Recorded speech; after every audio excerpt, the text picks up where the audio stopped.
আমি বিজেপিকে বারবার বলি, ওরে আমার সাথে খেলতে যাস না। আমার সাথে খেলতে গেলে আমি যে খেলাটা খেলবো সেই খেলায় তোমরা আমাকে ধরতেও পারবে না, ছুটতেও পারবে না, নাগালও পাবে না।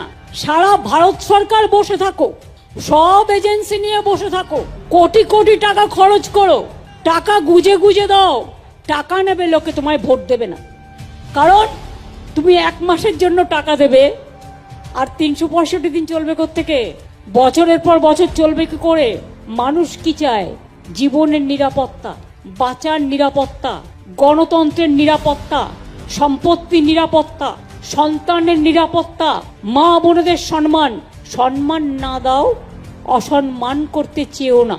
এসআইআর করতে 3 বছর টাইম লাগে, 2002-এ লাস্ট হয়েছিল। আমরা কেউ বলিনি তো করতে হবে না। আমরা কি বলেছি? তুমি একটাও জেনুইন ভোটারের নাম বাদ দিতে পারবে না, যারা ভোট দিয়েছে, যারা বিভিন্ন স্কিমে টাকা পায়, যারা দীর্ঘদিন এখানে বসবাস করছেন, তাদের তাড়ানোর কোনো অধিকার তোমাদের নেই। বিজেপি অফিস থেকে লিস্ট ঠিক করে দেবে। গভর্নমেন্ট কে ঠিক করে? পাবলিক ভোট দিয়ে।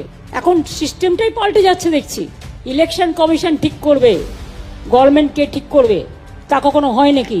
ইলেকশন কমিশনের কাজ হচ্ছে ইম্পার্শিয়াল চেয়ার মেনটেন করা, not to become the BJP commission but to a election commission, impartial election commission.